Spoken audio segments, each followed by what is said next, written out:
The privileged halls of Jefferson Academy hold two dangerous assumptions: that a black child must be lying about his Pentagon father, and that elite schools are beyond the reach of national threats. Both illusions shatter on Parents' Day. As Ms. Anderson's condescending smile freezes on her face, Jonathan Carter enters the classroom, not as the janitor or clerk they imagined, but as the strategic mind that safeguards a nation. His son Malik watches silently, vindication eclipsed by dawning fear. Because his father isn't just there to prove a point, he's there to neutralize the breach that followed him into a school where no one believed the truth until it walked through the door wearing a security clearance higher than their imagination could reach. Just before we get back to it, I'd love to know where you're watching from today, and if you're enjoying these stories, make sure you're subscribed, because tomorrow's special episode is one you definitely don't want to miss. Malik Carter struggled to keep his hands from shaking. As he adjusted his tie in the mirror, the dark blue fabric felt too tight around his neck like it was choking him. Every morning was the same ritual: wake up, put on the Jefferson Academy uniform, and prepare for another day of not quite fitting in. "Malik, breakfast is ready," his father's voice called from downstairs. "Coming, Dad," Malik replied, taking one last look at his reflection. At 10 years old, he was already learning how to wear two faces: the confident one he showed his parents, and the cautious one he needed at school. Downstairs, Jonathan Carter sat at the kitchen table reading something on his tablet. His father always looked impressive, even in casual clothes. There was something about the way he carried himself: straight-backed, alert, eyes that missed nothing. "Got everything ready for today?" Jonathan asked, sliding a plate of eggs and toast across the table. Malik nodded, sitting down to eat. "Yeah, Ms. Anderson assigned us to talk about our parents' jobs today." Jonathan raised an eyebrow. "Is that so?" "I'm going to tell them about your work at the Pentagon," Malik said, a hint of pride creeping into his voice. His father gave him a measured look. "Just remember what I always tell you." I know," Malik interrupted with a smile. "Some things are safer if you don't say too much." "Smart boy," Jonathan said, ruffling Malik's short hair. "Now eat up. We've got to leave in 10 minutes. Jefferson Academy stood like a fortress of brick and privilege in one of Washington, D.C.'s most affluent neighborhoods.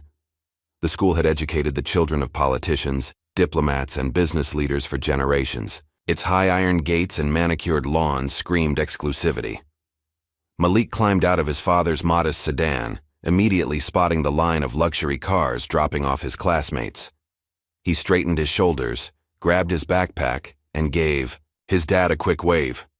"Have a good day," Jonathan called. "Remember what I said." "Got it, Dad," Malik replied, turning toward the imposing building. As he walked through the halls, Malik felt the familiar feeling of being watched, not with outright hostility, but with something almost worse: curiosity tinged with doubt, as if his very presence there was a question mark. "Malik!" A friendly voice broke through his thoughts. Ethan Williams jogged up beside him, his red hair disheveled as always. "Ready for Ms. Anderson's class?" Malik grinned at his best friend. Unlike most of the kids at Jefferson, Ethan never made him feel like an outsider. "I guess. Are you talking about your dad's job today?" Ethan's smile faltered slightly. "Yeah. Not much to say, though. Dad's still at the factory, same as always." They walked into Ms. Anderson's classroom together, taking their usual seats near the back. The room was already buzzing with excitement as students compared notes on their presentations. "My dad just closed a merger worth $50 million, bragged Tyler Whitman, a blond boy whose father owned half the real estate in Northern Virginia. "Well, my mom met with 3 senators yesterday," countered Sophia Green, not to be outdone. Ms. Anderson swept into the room exactly as the bell rang. She was tall and elegant, with honey blonde hair swept into a perfect bun and clothes that screamed designer labels. At 45, she was considered one of Jefferson's most respected teachers, a 20-year veteran who had taught the children of 2 former presidents. "Good morning, class," she said, her voice carrying that particular tone teacher's perfect, warm on the surface but with steel underneath. I trust you're all prepared for today's presentations? Her gaze swept the room, lingering a moment longer on Malik and Ethan than the others. Malik had noticed this before, how Ms. Anderson seemed to expect less from them. With other students, she pushed and challenged. With Malik, her voice often took on a patronizing tone, as if she were speaking to someone much younger. We'll go, in alphabetical order by last name, Ms. Anderson announced, consulting her tablet. Carter, that means you're first. Malik's stomach dropped. He hadn't expected to go first. Taking a deep breath, he made his way to the front of the classroom, 24 pairs of eyes following his every move. My name is Malik Carter, he began, his voice steadier than he felt. My presentation is about my dad's job. Speak up, Malik, Ms. Anderson instructed, her tone suggesting she'd already found his performance lacking. Malik cleared his throat and continued, louder this time. My dad's name is Jonathan Carter, and he works at the Pentagon. The room fell silent for a split second before a snicker broke out from Tyler's corner. It spread like wildfire until half the class was giggling behind their hands. Ms. Anderson didn't silence them. Instead, a smug smile played at her lips. The Pentagon, Malik? Really? Malik nodded, confused by the response. Yes, ma'am. He's worked there for 8 years. Oh my, Ms. Anderson said with exaggerated interest. And what does he do there? Is he the president too? She turned toward the class with a theatrical wink that sent them into another fit of laughter. Malik felt heat rising in his cheeks. No, ma'am. He works in security operations. I'm sure he does, Ms. Anderson interrupted, her voice dripping with condescension. Perhaps next time we can stick to the truth rather than trying to impress everyone. Malik stood frozen at the front of the room. But I am telling the truth, he insisted, his voice growing smaller. You may sit down now, Malik, Ms. Anderson said firmly. We have a lot of presentations to get through today. As Malik returned to his seat, his legs felt like lead. The sniggering continued around him, and he could hear Tyler whispering, Pentagon. Yeah, right. Probably the janitor. From beside him, Ethan's hand shot up. Ms. Anderson, Malik isn't lying. I've seen his dad's ID badge. Ms. Anderson's smile tightened. That's enough, Ethan. Unless you'd like to join Malik in detention for disrupting class. Ethan's face reddened, but he fell silent, shooting Malik an apologetic look. The rest of the day passed in a blur. Malik moved through his classes mechanically, the humiliation of the morning weighing on him like a physical burden. By the time the final bell rang, all he wanted was to go home and forget this day had ever happened. Jonathan was waiting in the car when Malik emerged from school. One look at his son's face told him everything he needed to know. Rough day? He asked as Malik slid into the passenger seat. Yeah, Malik mumbled, staring out the window. They drove in silence for a few minutes before Jonathan spoke again. Want to talk about it? Malik hesitated, then the words spilled out. We had to talk about our parents' jobs today. I told them you work at the Pentagon, and everyone laughed at me. Even Ms. Anderson. She acted like I was making it up to sound important. Jonathan's hands tightened slightly on the steering wheel, but his voice remained calm. I see. She made me look like a liar in front of everyone, Malik continued, his voice cracking. Why didn't you ever come to career day? Then maybe they'd believe me. You know why, Malik, Jonathan replied. My schedule doesn't always allow for those things. It's not fair, Malik said. Everyone else's parents come to school stuff. Jonathan pulled the car into their driveway before turning to face his son. People doubt what they don't understand, Malik. Sometimes being underestimated can be an advantage. How is being called a liar an advantage? Malik asked bitterly. Before Jonathan could answer, his phone buzzed with an incoming call. He glanced at the screen, and Malik saw his father's expression change instantly, becoming harder, more focused. I need to take this, Jonathan said, his tone shifting to something more businesslike. Go inside and start your homework. We'll talk more later. Malik grabbed his backpack and trudged into the house while his father remained in the car. Through the living room window, he could see Jonathan speaking intently into his phone, his free hand making sharp, decisive gestures. Later that evening, as Malik finished his math homework at the kitchen table, he heard his father's voice from the study. The door was ajar, and Jonathan's words drifted out, tense and hushed. "I understand the implications. No, that's not acceptable. We need to address this immediately." Curious, Malik crept closer to the study door. His father rarely brought work home, and when he did, he usually kept his office door firmly closed. "I'll handle it personally," Jonathan was saying. "Yes, first thing tomorrow." Malik quickly retreated as he heard his father ending the call. A moment later, Jonathan emerged from the study, his face grave until he spotted Malik. Then, like flipping a switch, his expression softened. "Finished with your homework?" he asked. "Almost," Malik replied. "Is everything okay?" Jonathan nodded. "Just some work stuff. Nothing for you to worry about." Later that night, unable to sleep, Malik got up for a glass of water. As he passed by his bedroom window, a movement outside caught his eye. Looking down at the street, he saw a black SUV parked across from their house, its engine running.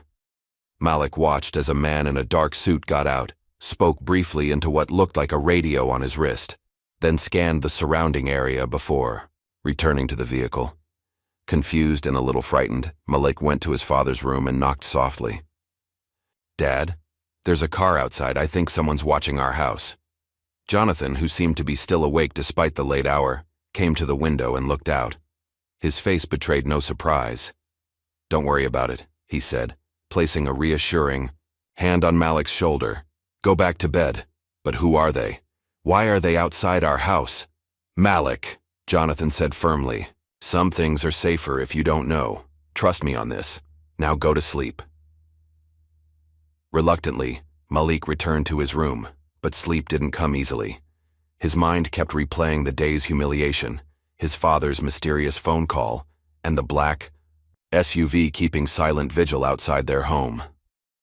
Morning arrived with the insistent beeping of Malik's alarm clock. For a moment, he hoped yesterday had been just a bad dream, but the memory of Ms. Anderson's mocking smile quickly crushed that hope. Downstairs, he found a note from his father on the kitchen counter. "Had to leave early. Mrs. Thompson will drive you to school. Have a good day, Dad." It wasn't unusual for his father to leave before dawn, but today it felt like one more disappointment. Malik had hoped to talk more about what had happened at school, maybe even convince his dad to speak with Ms. Anderson. Mrs. Thompson, their elderly neighbor who sometimes helped out when Jonathan had early meetings, arrived precisely at 7:30. She drove Malik to school in her ancient Volvo, chatting about her garden and her grandchildren, while Malik stared out the window, barely listening. "Your father works too hard," she commented as they pulled up to Jefferson Academy. "Important job, though. The country needs good men like him." Malik perked up at this. "You know what my dad does?" Mrs. Thompson smiled mysteriously. "I've lived next door to you for 6 years, child. I notice things." Before Malik could ask more questions, they had arrived at school, and the moment was lost. Miles away, Jonathan Carter sat in a classified meeting room deep within the Pentagon. Unlike the modest attire he wore at home, here he was dressed in a sharply tailored suit with his security badge prominently displayed. Around the table sat 6 other people, 3 military officers and 3 civilians in suits as expensive as his own. "The cyber attack was sophisticated," a woman with short gray hair was saying. "They targeted multiple systems simultaneously, but we believe their primary goal was access to the SCADA networks." "Any idea who's behind it?" asked a Marine colonel. To Jonathan's right. "Not definitively," the woman replied. "But the code signatures match previous attacks attributed to—" She was interrupted by an aide hurrying into the room. The young man leaned down to whisper something to Jonathan, whose expression immediately darkened. "When did this happen?" Jonathan asked sharply. "Just now, sir. The system flagged it because of your personal security protocols." Jonathan stood, abruptly. "I need to step out. There's been an unauthorized attempt to access Jefferson Academy's database." The others at the table exchanged confused glances. "Jefferson Academy?" the Marine colonel repeated. "The private school?" My son attends there, Jonathan said tersely, and someone just tried to breach their security system using the same methodology as the attacks we've been tracking. Back at Jefferson Academy, Malik was trying to make himself invisible in Ms. Anderson's class. After yesterday's humiliation, the last thing he wanted was to draw attention to himself. Ms. Anderson was reviewing their presentations, lavishing praise on certain students while offering only cursory acknowledgments to others. Tyler, your father's work in real estate development is truly shaping our city's future, she gushed. And Sophia, how fascinating that your mother is involved in crafting healthcare policy at such a high level. When she reached Malik's presentation, her lips curved into a patronizing smile. Malik, while imagination is certainly a valuable quality, remember that these presentations were meant to be factual. Several students snickered, and Malik sank lower in his seat. From across the room, Ethan shot him a sympathetic look. After class, as they headed to lunch, Ethan tried to cheer him up. Don't listen to her, Malik. She's always picking favorites. Easy for you to say, Malik muttered. She doesn't call you a liar in front of everyone. Ethan fell silent for a moment. My dad lost his job yesterday, he finally said, his voice small. The factory's closing down. Mom says we might have to move if he can't find something else. Soon. Malik immediately felt ashamed of his self-pity. I'm sorry, Ethan. That's terrible. Ethan shrugged, trying to look braver than he felt. It's fine. We'll figure it out. As they entered the cafeteria, Malik happened to glance out the window. A woman in a trench coat stood across the street, seemingly watching the school. There was something about her stance, alert, vigilant, that reminded him of his father. Who's that? He asked, pointing. Ethan squinted through the glass. Dunno. Probably just waiting for someone. But as Malik continued to watch, the woman raised what looked like a small camera and took several photos of the school building before walking away with purposeful strides. That afternoon, as Jonathan drove him home from school, Malik found himself studying his father with new curiosity. There were things about Jonathan that had always seemed ordinary. His modest clothes, his quiet demeanor, the way he never boasted about himself. But other things suddenly stood out as unusual. The late-night phone calls, the black SUVs, the way he carefully checked their surroundings when they were in public places. Dad? Malik ventured. What exactly do you do at the Pentagon? Jonathan's eyes remained fixed on the road. You know I work in security operations. But what does that mean? What do you actually do every day? A slight smile crossed Jonathan's face. Lots of meetings, lots of reports, not very exciting stuff. Then why are there people watching our house sometimes? Malik pressed. Jonathan's smile faded. What makes you think someone's watching our house? I saw them last night, and sometimes there are cars parked across the street with people just sitting in them. They never get out. After a long pause, Jonathan said, Some things are safer if you don't know too much about them, Malik. That's not just me trying to avoid your questions. It's the truth. But why would it be dangerous for me to know what you do? Malik persisted. I didn't say dangerous, Jonathan corrected gently. I said safer. There's a difference. Before Malik could ask another question, his school tablet sitting on his lap suddenly lit up with an alert. A string of random characters flashed across the screen, then disappeared as quickly as it had come. What was that? Jonathan asked sharply, having glimpsed the strange text. I don't know, Malik said, bewildered. Some weird message just popped up and then vanished. Jonathan's hand tightened on the steering wheel. Let me see your tablet when we get home. Once they arrived, Jonathan spent nearly an hour examining Malik's tablet, running what looked like diagnostic programs from his own laptop. Finally, he handed the device back. Everything seems normal now, he said, though the crease between his eyebrows suggested otherwise. But Malik, listen to me carefully. If anything unusual happens at school, anything at all, I want you to call me immediately. Understand? Malik nodded, increasingly confused by his father's intensity. Is something wrong, Dad? Jonathan rested, his hands on Malik's shoulders, looking him directly in the eyes. Probably not. But I'd rather be overly cautious than not cautious enough. The next day at school, Miss Anderson seemed determined to continue Malik's humiliation. As they discussed famous government buildings in Washington, D.C., she pointedly called on him when they reached the Pentagon. "Malik, since your father supposedly works there," she said with a smirk, "perhaps you can tell us something about the Pentagon that isn't in our textbooks?" The class went quiet, most students grinning in anticipation of another embarrassing moment. But Malik had spent the evening reading everything he could find about the Pentagon, determined not to be caught off guard again. "The Pentagon has twice as many bathrooms as necessary," he said confidently. "It was built in the 1940s when Virginia was still segregated, so they had to have separate bathrooms for white and black employees. After segregation ended, they just kept all the bathrooms." Ms. Anderson's smirk faltered slightly. She clearly hadn't expected him to have an actual answer. "Well," she said after a moment, "that's correct, though hardly relevant to our discussion of architectural significance.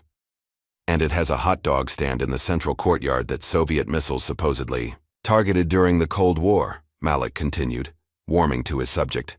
"They thought it was the entrance to a secret bunker, because they saw high-ranking officials going there every day, but they were just getting lunch."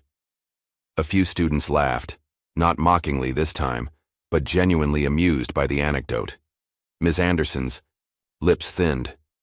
"That's enough, Malik. We need to move on." But the small victory gave Malik a boost of confidence that lasted throughout the day. As the final bell rang, Ms. Anderson called him back as the other students filed out. "Malik," she said, her voice honey-sweet but her eyes cold, "I understand you're going through a phase where you feel the need to embellish the truth. Many children do. But continuing to insist on these Pentagon stories is becoming disruptive, me." "Not making anything up," Malik said firmly.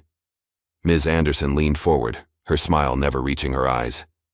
"If your father really works at the Pentagon, why not bring him in to prove it? Parents' Day is next week. That would settle everything, wouldn't it?" The challenge in her voice was unmistakable. She was certain he would back down, admit to lying, or make excuses why his father couldn't attend. Instead, Malik met her gaze steadily. "Fine, he will." For a split second, uncertainty flickered across Ms. Anderson's face, but she quickly masked it with a patronizing smile. "Wonderful. I look forward to meeting him." That evening, Malik approached his father with nervous determination. Jonathan was at the kitchen table, laptop open, frowning at something on the screen. "Dad?" Malik began hesitantly. "There's Parents' Day at school next week. I really need you to come." Jonathan looked up, his expression distracted. "Parents' Day?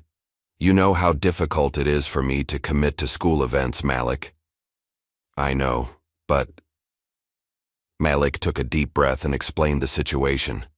Ms. Anderson's continued mockery, her challenge, the way she'd made him a laughingstock among his classmates. As Malik spoke, Jonathan's expression gradually shifted from distracted to focused, then to something harder to read. By the time Malik finished, his father's face had settled into a calm determination that Malik recognized from rare occasions, when Jonathan was truly angry but controlling it. "I see," Jonathan said simply. He closed his laptop. "What day is this Parents' Day?" "Next Friday," Malik said hopefully. "Will you come?" Jonathan nodded once, decisively. "Yes, I'll be there." "Really?" Malik couldn't hide his surprise. His father had never agreed so quickly to a school event before. "Really," Jonathan confirmed. "I think it's time I met your teacher."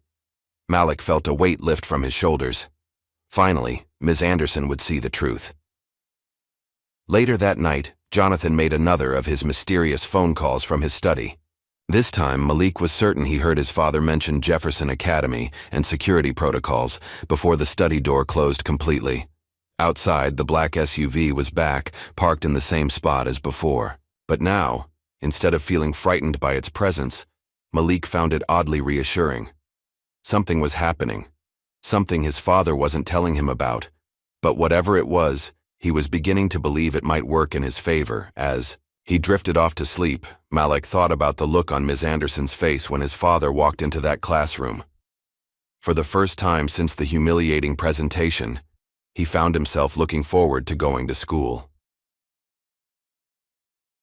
The days leading up to Parents' Day crawled by with agonizing slowness. In class, Ms. Anderson had been wearing a particularly smug smile whenever she glanced at Malik. Twice she had made offhand comments about tall tales and vivid imaginations while looking directly at him. "She thinks your dad isn't coming," Ethan whispered during their Thursday math lesson. "He'll be there," Malik replied with more confidence than he felt. Though his father had promised to attend, Malik knew how unpredictable Jonathan's schedule could be. Just last month, he had missed Malik's science fair because of some emergency at work. That evening at dinner, Malik picked at his food nervously. "You're still coming tomorrow, right?" Jonathan looked up from his plate. "I said I would be there, didn't I?" "Yeah, but sometimes things come up at work." "Not tomorrow," Jonathan said firmly. "I've already cleared my schedule." Malik nodded, relieved. "Ms. Anderson doesn't believe you work at the Pentagon. She thinks I made it all up." Something flashed in Jonathan's eyes, a hardness Malik rarely saw at home. "Does she now?" "She's been making fun of me for it," Malik continued. "In front of everyone." Jonathan set down his fork with deliberate calm. "Tell me more about Ms. Anderson." Malik described his teacher, her favoritism toward the wealthy students, her subtle put-downs, the way she seemed to enjoy humiliating him. Jonathan listened without interruption, his expression growing more thoughtful with each detail. When Malik finished, he simply said, "I see." Later that night, Malik noticed his father in his home office, the door partially open. Jonathan was on his laptop, but instead of financial spreadsheets or news sites, Malik glimpsed what looked like personnel files on the screen. He caught a brief look at Ms. Anderson's photograph before Jonathan noticed him and closed the laptop. "Shouldn't you be in bed?" his father asked, not unkindly. "Just getting some water," Malik replied, wondering what his father had been looking at and why. The next morning, Malik woke to find his father already dressed. Not in his usual work attire, but in a crisply pressed dark suit with a blue tie. That seemed more formal than his everyday clothes. On the kitchen counter lay a leather portfolio and an ID badge Malik had never seen before. "Is that your Pentagon ID?" Malik asked, reaching for it. Jonathan gently moved it out of reach. "Yes, and it stays with me." Malik noticed his father checking his watch repeatedly during breakfast, as if coordinating the timing of their departure, with precision. When they finally got into the car, Jonathan's phone buzzed. He glanced at it, then made a brief call. "We're leaving now. ETA 20 minutes. They rode in silence for several blocks before Malik gathered the courage to ask, "Dad, are you okay? You seem different today." Jonathan's expression softened. "I'm fine, Malik. Just focused." "Are you mad about Ms. Anderson?" "Not mad," Jonathan replied after a moment's consideration. "But I don't appreciate anyone calling my son a liar." As they approached Jefferson Academy, Malik noticed something unusual. 3 black SUVs, identical to the one he'd seen outside their house, were parked across the street from the school. Men in dark suits stood beside them wearing sunglasses despite the cloudy morning. "Dad, who are those men?" Jonathan glanced at them briefly. "Colleagues." "Why are they here?" "Support," Jonathan said simply, pulling into the school's visitor parking lot. As they walked toward the entrance, Malik felt a strange mixture of anxiety and anticipation. Part of him couldn't wait to see Ms. Anderson's face when his father walked in. Another part worried that somehow, something would go wrong. "Don't worry," Jonathan said as if reading his thoughts. "Everything will be fine." Inside, the school hallways were bustling with parents and students. Parents' Day at Jefferson Academy was always a major event, with many families using it as an opportunity to network and forge connections. Malik spotted Tyler's father, in an expensive Italian suit, already deep in conversation with the father of another student. They checked in at the front desk, where the secretary did a double-take. When she saw Jonathan's ID badge, "Mr. Carter," she said, her professional smile faltering slightly. "We weren't expecting. It's lovely to have you join us today." "Thank you," Jonathan replied politely. "Could you direct us to Ms. Anderson's classroom?" Of course. Room 112, just down that hallway on the right.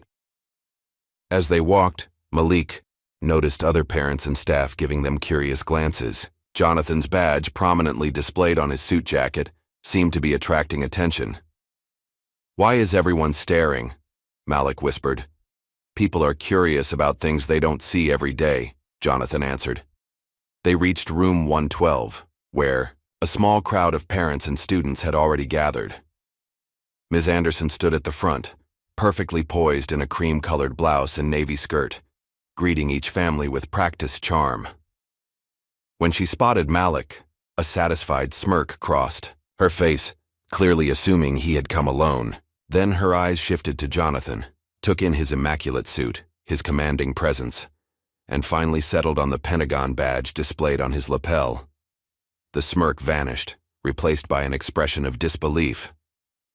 "Ms. Anderson," Malik said, unable to keep a note of triumph from his voice. "This is my dad, Jonathan Carter. He works at the Pentagon." Jonathan extended his hand. "Ms. Anderson, I've heard so much about you." She took his hand automatically, her face pale. "Mr. Carter, welcome to Jefferson Academy." "Thank you," Jonathan replied smoothly. "Malik has told me about your interest in his presentations about my work." Ms. Anderson's composure, usually unshakable, visibly crumbled. "Yes, well, the children sometimes have such creative interpretations of their parents' careers." "Indeed," Jonathan agreed, though in this case I can assure you Malik was quite accurate. Before Ms. Anderson could respond, the classroom door opened again, and a man in a dark suit stepped in. He scanned the room, spotted Jonathan, and approached with urgent purpose. "Sir," he said quietly, "there's something that requires your attention." Jonathan nodded, then turned back to Ms. Anderson. "You'll have to excuse me for a moment. Government, business." He stepped outside with the man, leaving Malik standing proudly beside a thoroughly discomfited Ms. Anderson. "Well," she said, attempting to regain control of the situation, "shall we begin our Parents' Day activities?" For the next half hour, Ms. Anderson led the class through presentations and discussions, though her usual confidence was noticeably diminished. She kept glancing nervously at the door, where Jonathan stood in deep conversation with not one, but now 3 men in suits. Throughout the classroom, parents and students whispered among themselves, occasional glances thrown Malik's way. For once, he wasn't being ignored or mocked. He was the center of fascinated attention. "Dude," Ethan whispered, leaning over from his desk, "your dad really does work at the Pentagon." "I told you," Malik replied, unable to suppress a grin. Their conversation was interrupted by the classroom door opening once more. This time, it was Principal Hayes who entered, looking flustered. He scanned the room, his eyes settling on Ms. Anderson. "Ah, Ms. Anderson," he said with forced cheerfulness. "I see you've met Mr. Carter." "Yes," she replied stiffly. "We were just discussing—" "Excellent. Excellent," the principal interrupted, clearly agitated. He turned to address the class. "Students, we're going to have a special presentation today. Mr. Carter has graciously agreed to speak to us about his work with the government." Ms. Anderson's face registered shock.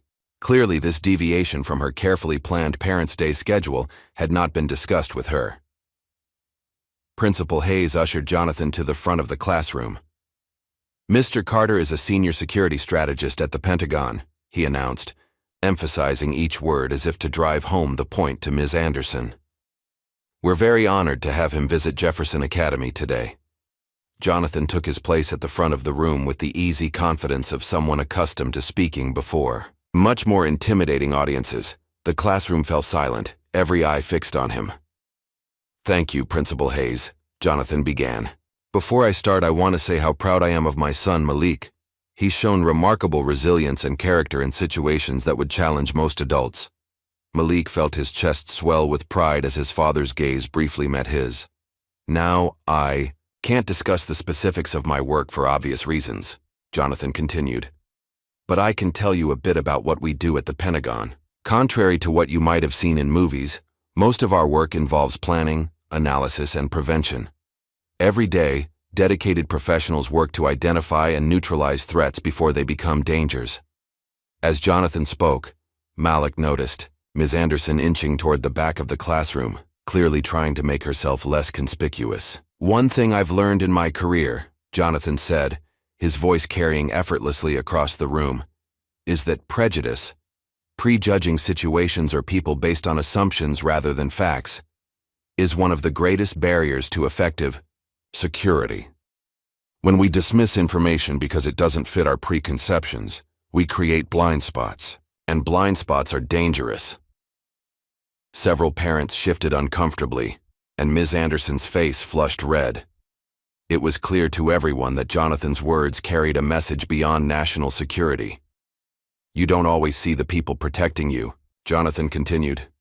"But that doesn't mean they're not there. The most effective protection often happens without anyone realizing it was needed in the first place." A student raised his hand. Tyler, the boy who had laughed loudest at Malik's presentation. "Yes?" Jonathan acknowledged him. "Sir, have you ever been in a gunfight?" Tyler asked, his tone caught between awe and skepticism. A slight smile crossed Jonathan's face. "As I said, our goal is to resolve situations before they reach that point. But yes, I've had to face dangerous situations. The key is preparation, teamwork, and—" Jonathan stopped mid-sentence as his phone vibrated in his pocket. He checked it discreetly, his expression instantly shifting from relaxed to alert. To most in the room, the change might have been imperceptible, but Malik recognized it immediately.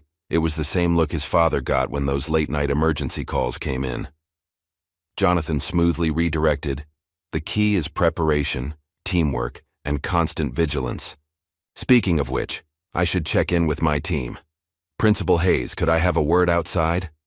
The principal nodded, clearly surprised by the sudden interruption, but unwilling to question someone of Jonathan's authority.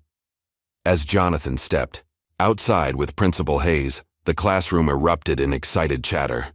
"Your dad is so cool," Ethan whispered to Malik. "Did you see Ms. Anderson's face when he started talking about prejudice?" Malik nodded, though his attention was focused on his father through the classroom window.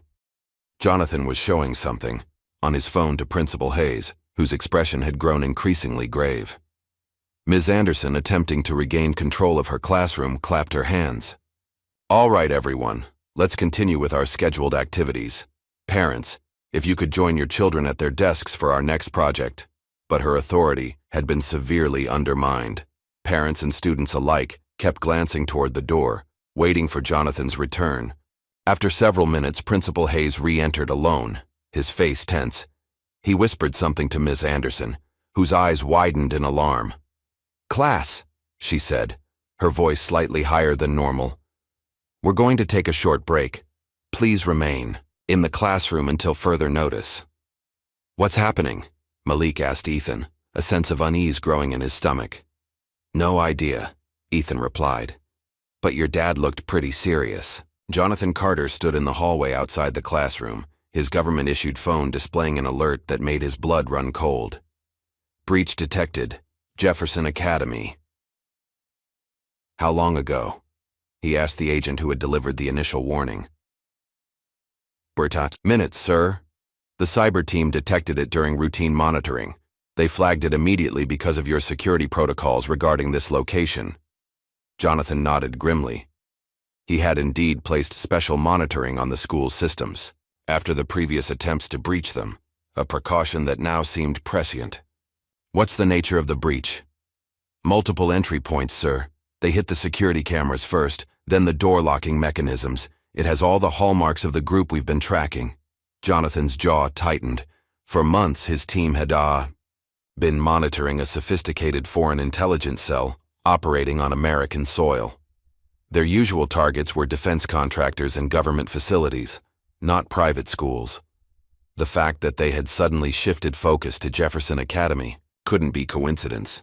"Get me Agent Ramirez," he ordered, "and implement Security Protocol Omega for this building." As the agent hurried to comply, Principal Hayes approached, his face a mask of poorly concealed panic. "Mr. Carter, what exactly is happening? Should we evacuate the building?" "No," Jonathan replied firmly. "For now, everyone stays put." I need you to initiate a soft lockdown. Keep all students and staff in their current locations, doors closed but not barricaded. Make it sound routine, like a drill. Can you do that? The principal nodded uncertainly. Yes, but... Good. Do it now, please. As Hayes hurried toward the main office, Jonathan saw a familiar figure entering the school's main doors. FBI agent Maria Ramirez, the mysterious woman in the trench coat Malik had spotted watching the school days earlier. Carter, she greeted, him with a curt nod. Quite a coincidence you being here today. I don't believe in coincidences, Jonathan replied, especially not when my son's school is targeted by the same group we've been tracking for months. Ramirez's expression hardened. We have reason to believe there's a threat inside this building. The cyber intrusion is likely just the first step. Your people in position? She nodded. Perimeter is secure. We've got teams covering all exits. Good. Jonathan's response was cut short by the school's PA system crackling to life. Attention all students and staff, Principal Hayes' voice announced, remarkably steady considering the circumstances. We are initiating a precautionary lockdown procedure. Please remain in your current locations with doors closed until further notice. This is not a drill, but there is no cause for alarm. No cause for alarm, Ramirez muttered. That always works. Jonathan was already moving back toward Ms. Anderson's classroom. I need to get back to my son. Inside the classroom, the announcement had generated precisely the kind of nervous tension Hayes had hoped to avoid. Parents were checking their phones, students were whispering among themselves, and Ms. Anderson stood frozen at the front of the room, clearly unsure how to proceed. Jonathan entered and immediately took control of the situation. Everyone, please, remain calm. This is a standard security precaution. What's happening, Mr. Carter? One of the parents demanded. Are our children in danger? Right now, the best thing everyone can do is stay calm and follow instructions, Jonathan replied, evenly. Ms. Anderson, please make sure all blinds are closed and the door is locked. The teacher moved to comply, though her hands trembled slightly as she adjusted the blinds. Jonathan noticed Tyler's father, Mr. Whitman, watching him suspiciously. Is this related to your presence here today? Whitman asked accusingly. Have you brought some sort of threat to our children? Before Jonathan could respond, Ms. Anderson surprisingly came to his defense. Mr. Whitman, please. Mr. Carter is clearly helping to ensure our safety. Jonathan gave her a brief nod of thanks before addressing the room. I understand everyone's concern. Please trust that we have security personnel throughout the building. The lockdown is precautionary. He moved to where Malik and Ethan sat, their faces showing a mixture of fear and excitement. Dad, what's really happening? Malik whispered. Just a security concern we're addressing, Jonathan replied quietly. I need you to help keep everyone calm, okay? Malik nodded, recognizing the seriousness in his father's tone. Is it because of your work? Before Jonathan could answer, his phone vibrated again. The message was brief but alarming. Suspicious package found in basement. EOD team en route. I need to step out again, Jonathan told Malik. Stay here. Don't leave this room for any reason. As Jonathan moved toward the door, Ms. Anderson approached him. Mr. Carter, she said softly, her earlier smugness entirely gone. Should I be worried? Just keep everyone in this room, he replied. I'll be back as soon as I can. Outside in the hallway, Jonathan found Agent Ramirez waiting for him, accompanied by 2 FBI agents in tactical gear. EOD team is 10 minutes out, she reported. Building services found a package near the main electrical controls. They say it has wires visible. Show me, Jonathan said. They moved swiftly through the eerily quiet hallways, descending a service stairwell to the school's basement.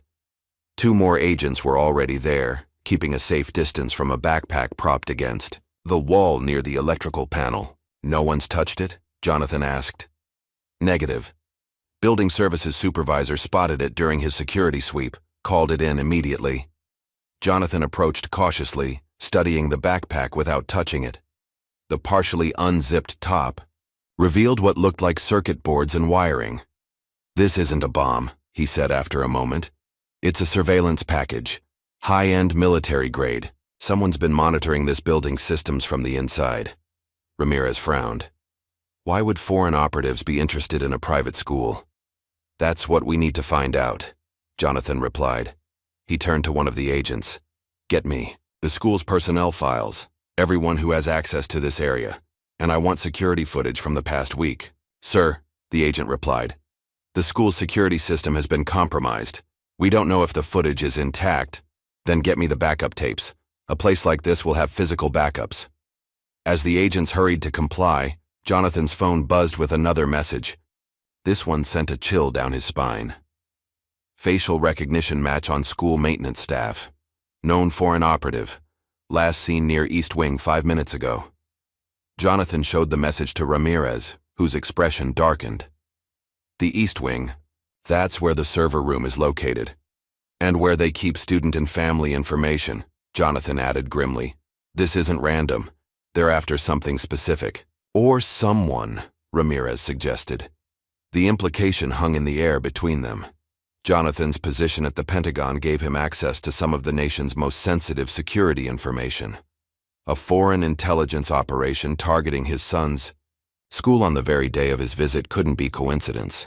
"We need to lock down the server room," Jonathan decided, "and I want all maintenance staff accounted for immediately."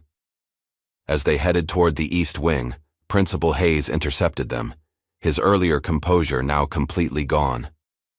"Mr. Carter, parents are getting agitated. They're demanding answers.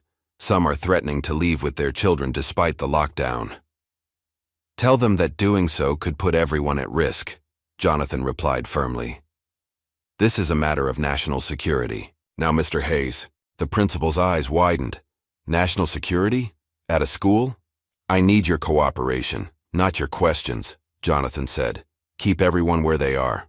We'll handle this." As Hayes reluctantly departed, Agent Ramirez received an update through her earpiece. "We've got a problem," she reported. "The maintenance worker identified as a foreign operative. He's not in the East Wing. According to building services, he should be doing rounds in the West Wing right now." Jonathan felt his blood run cold. "The classrooms are in the West Wing, including your son's," Ramirez confirmed. Without another word, they both began running toward Ms. Anderson's classroom. As they rounded the corner, Jonathan saw a man in a gray maintenance uniform outside room 112, fiddling with what appeared to be a key card reader next to the door. "FBI, don't move," Ramirez shouted, drawing her. "Weapon!" The man's head snapped up. For a split second, his eyes met Jonathan's, cold, calculating eyes that Jonathan instantly recognized as those of a trained operative. Then he bolted, running down the hallway away from them. "Stay with the classroom," Jonathan called to Ramirez, as he took off after the man. The chase led through the winding hallways of Jefferson Academy, past startled teachers who had peeked out of their rooms despite the lockdown orders. The operative was fast and clearly knew the building's layout, taking turns and shortcuts that suggested detailed planning. Jonathan followed him down another stairwell, into a service corridor that led toward the cafeteria. As they burst into the large empty dining area, the man suddenly whirled around, a knife appearing in his hand. "You should have stayed out of this, Carter," he said in heavily accented English. "Who sent you?" Jonathan demanded, keeping a safe distance, his body automatically shifting into a defensive stance. The man smirked. "You know who. The same people who've been watching your every move for months. Did you really think your son would be safe here?" A cold fury rose in Jonathan's chest. "If anything happens to my son, then you should have been more careful about where you sent him to school," the man interrupted. "So many important families, so much valuable data. This place is a goldmine of intelligence." Before Jonathan could respond, the gymnasium doors behind the operative burst open. 2 FBI agents rushed in, weapons drawn. The operative, seeing he was cornered, made a desperate lunge toward Jonathan with his knife. Jonathan sidestepped the attack with the practiced ease of someone with extensive combat training. In one fluid motion, he caught the man's arm, twisted it behind his back and forced him to the ground. "It's over," he said as the agents moved in to secure the operative. "Tell your handlers they picked the wrong school to target." With the immediate threat neutralized, Jonathan hurried back toward Ms. Anderson's classroom, his mind racing. If this operative had been watching the school, what was his ultimate goal? And more importantly, was he working alone? As he approached room 112, he saw Agent Ramirez outside the door, speaking urgently into her radio. "We've got another problem," she said as Jonathan reached her. "Building security just reported movement in the air ducts near the main office, and there's an unauthorized voice on the school's radio frequency." Jonathan's expression hardened. This was never about data or surveillance. It's a coordinated extraction operation. They're after one of the students. Or multiple students, Ramirez suggested. "Think about it. This school has children of diplomats, government officials, defense contractors, including my son," Jonathan finished grimly. "We need to get everyone out of here, now." Just as he reached for the classroom door, a muffled bang echoed through the building, followed by the immediate wail of fire alarms. Inside the classroom, panic erupted. Parents clutched their children, students cried out in fear, and Ms. Anderson stood helplessly at the front, trying in vain to maintain order. "Everyone stay calm," Jonathan called as he entered. His authoritative voice cut through the chaos, bringing a momentary hush to the room. "We need to evacuate in an orderly fashion. Follow the FBI agents outside to the designated safe area." "What? Was that explosion?" someone demanded. "Likely a diversionary tactic," Jonathan replied honestly. "Which is why we need to move quickly but calmly." As Agent Ramirez began organizing the evacuation, Jonathan moved to Malik's side. "Stay right beside me," he instructed his son. "No matter what happens, don't get separated." Malik nodded, his eyes wide but remarkably steady. "What about Ethan?" Jonathan glanced at Malik's friend, who looked terrified. "He comes with us. Both of you, hold on to my jacket and don't let go." As they joined the line of students and parents being escorted from the classroom, Jonathan noticed Ms. Anderson hanging back, seemingly frozen with indecision. "Ms. Anderson," he called, "come with us. Now." The teacher startled at his voice, then hurried to join them. "I'm sorry," she whispered as they moved into the hallway. "I didn't believe him. I didn't believe Malik about you." "We'll discuss that later," Jonathan replied curtly. "Right now, focus on getting safely out of this building." The hallway was filling with students and staff from other classrooms, all being directed toward the nearest exits by FBI agents and local police who had responded to the alarm.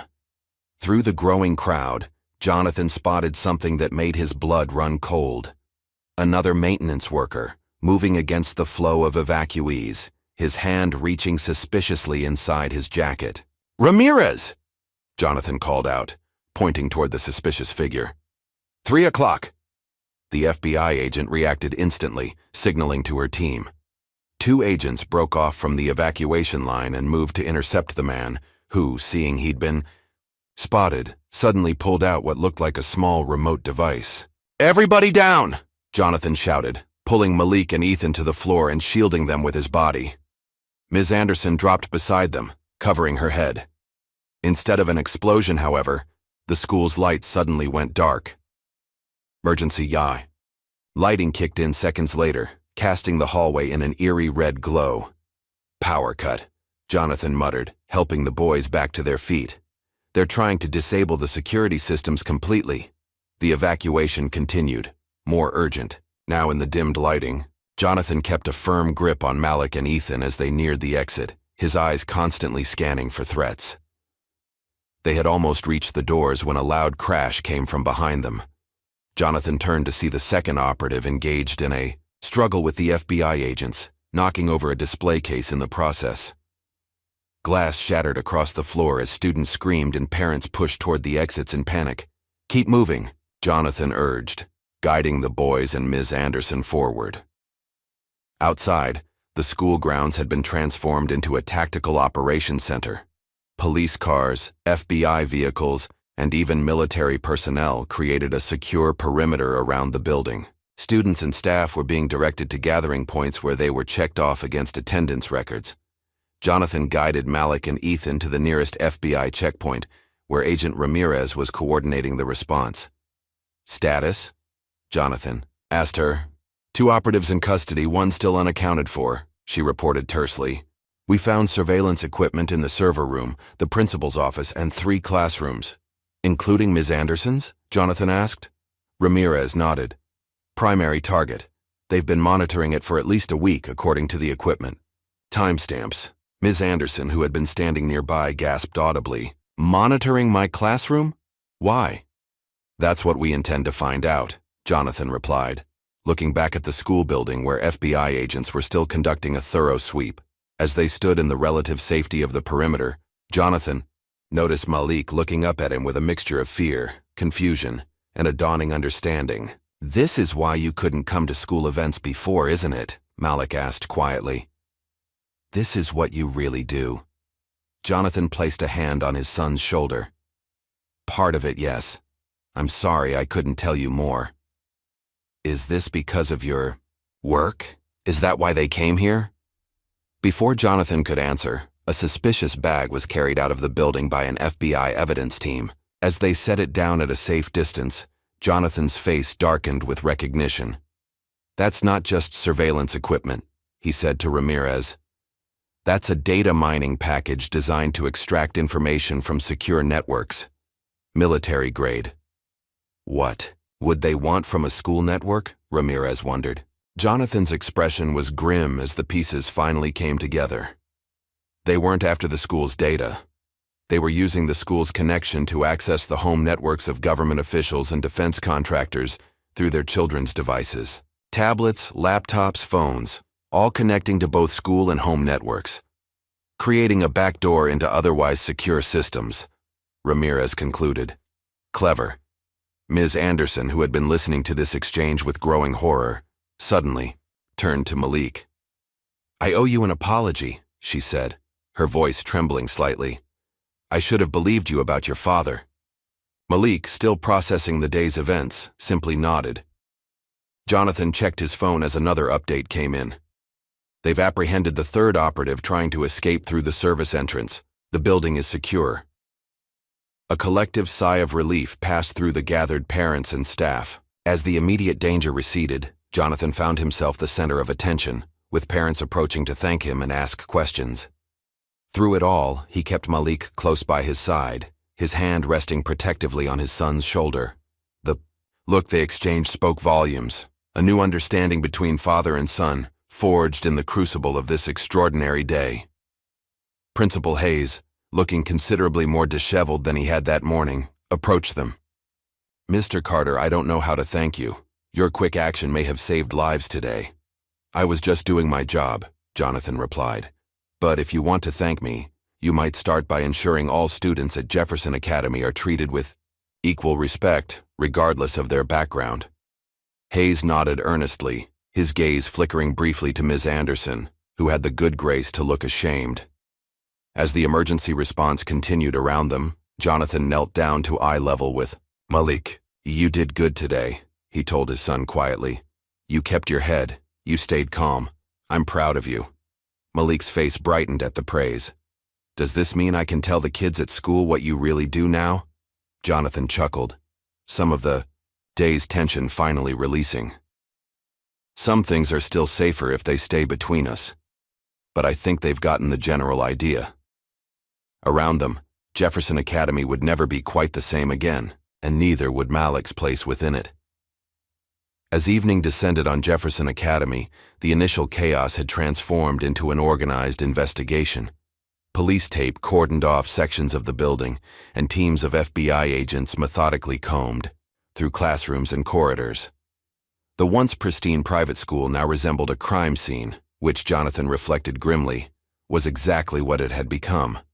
Most families had been cleared to leave after giving statements, but Jonathan, Malik, and Ethan remained, along with several government officials whose children attended the school.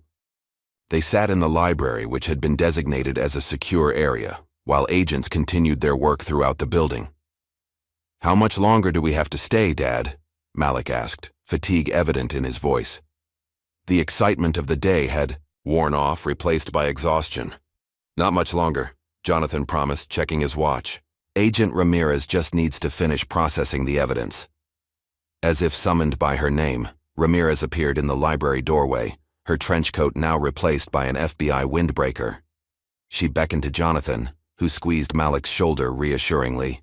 Before joining her, "We've completed our initial assessment of the surveillance equipment," she said in a low voice. "It's more sophisticated than we thought. Military grade, with advanced encryption protocols that match what we've seen from the Korev group." Jonathan's expression darkened. The Korev group was a notorious cyber espionage collective with ties to foreign intelligence services. His team had been tracking their activities for months, but this was the first time they had targeted an American school. "Any idea what their primary objective was?" he asked. "We're still analyzing the data, but it looks like they were gathering intelligence on multiple high-value targets through their children's school accounts, cross-referencing student names with parents in sensitive positions." Jonathan nodded grimly. "And my son? Was he on their list?" Ramirez hesitated, which was answer enough. His name was flagged in their system, along with 7 other students whose parents work in national security. A cold anger settled in Jonathan's chest. They were using children to get to their parents. "It gets worse," Ramirez continued, leading Jonathan to a table where an evidence technician was examining what looked like an ordinary janitor's maintenance cart. "We found this in the boiler room. It's not just cleaning supplies." The technician carefully lifted a false bottom in the cart, revealing a compartment containing handcuffs, zip ties, and a small case of syringes. "Sedatives," Ramirez explained. "Enough to incapacitate several children." They weren't just gathering intelligence, Jonathan realized, his voice hardening. They were planning an abduction. "Leverage," Ramirez agreed.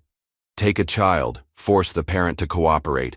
It's an old playbook, but effective." Jonathan's jaw tightened. "I want security details assigned to all the targeted families, and I want round-the-clock protection for Malik until we've neutralized this threat completely." "Already arranged," Ramirez assured him. "But there's something else you should see." She led him to another table where a laptop displayed security footage from the school. "We retrieved this from the backup servers. Watch the janitor, the one who grabbed your son." Jonathan leaned in, watching as the footage showed Malik following the disguised operative down to the boiler room. His parental instincts flared, with protective anger, but his professional training kept him focused on what Ramirez was showing him. "There," she pointed as the janitor suddenly turned, grabbing Malik. "He recognized your son specifically. This wasn't random. He knew exactly who Malik was." "They've been watching us," Jonathan said, the realization settling like ice in his brain. "Not just at school, at home too. The black SUV Malik spotted outside our house wasn't one of ours," Ramirez confirmed. "We checked the surveillance logs. There was no authorized protection detail on your residence until today." Jonathan's mind raced through the implications. If foreign operatives had been monitoring his home, what else might they know about his work? About the classified operations he'd been involved in? "I need to get Malik home," he said. "And then, I need to check our house for surveillance equipment." "We've already dispatched a team," Ramirez told him. "They're sweeping your residence now." Jonathan nodded his thanks, turning to head back to Malik when Ramirez caught his arm. "Carter," she said, her voice lower. "There's something else. The janitor, O'Reilly or whatever his real name is, he's not talking. But we found this in his locker." She handed him a small photograph, worn at the edges as if it had been handled frequently. It showed a younger Jonathan, in combat fatigues, standing with a group of special operations soldiers in a desert setting. Jonathan recognized the location immediately, a classified mission in Syria 5 years ago. "How did he get this?" Jonathan muttered, more to himself than to Ramirez. "That's what I'd like to know," she replied. "This isn't just about intelligence gathering anymore. This is personal." Jonathan tucked the photo into his pocket, his mind working furiously. Only a handful of people had access to images from that operation. If the Korev group had obtained it, they had a source within the highest levels of U.S. intelligence. "Keep this between us for now," he told Ramirez. "I need to make some calls." Back in the library, Malik and Ethan had dozed off, heads resting on their backpacks. Ms. Anderson sat nearby, looking shell-shocked and out of place among the federal agents. When she saw Jonathan approaching, she stood up nervously. "Mr. Carter," she began. Her earlier confidence completely evaporated. I want to apologize again for how I treated Malik. I had no idea that my son was telling the truth. Jonathan finished for her, his voice level but with an edge of steel. You didn't believe him because of what exactly? His race? His background? The fact that he doesn't come from old money like most of your students? Ms. Anderson flinched as if slapped. I never meant to. You never meant to be caught, Jonathan corrected her. Let me be clear, Ms. Anderson. Your treatment of my son and others like him ends today. Principal Hayes has already agreed to a full review of Jefferson Academy's inclusivity practices with particular attention to faculty bias. You can't, she began, then stopped herself, realizing the precariousness of her position. I can and I have, Jonathan replied calmly. Now, if you'll excuse me, I need to take my son home. He gently woke Malik and Ethan, who blinked groggily back to consciousness. Time to go? Malik asked, rubbing his eyes. Almost, Jonathan replied. Ethan, your parents are on their way. They should be here any minute. As if on cue, an agent appeared at the door. Mr. Carter? The Williams family has arrived for their son. Ethan gathered his things, then turned to Malik. This was the craziest day ever, he said, his voice a mixture of awe and lingering fear. Will you be at school tomorrow? I don't know, Malik replied, looking to his father. We'll see, Jonathan said noncommittally. Let's get through tonight first.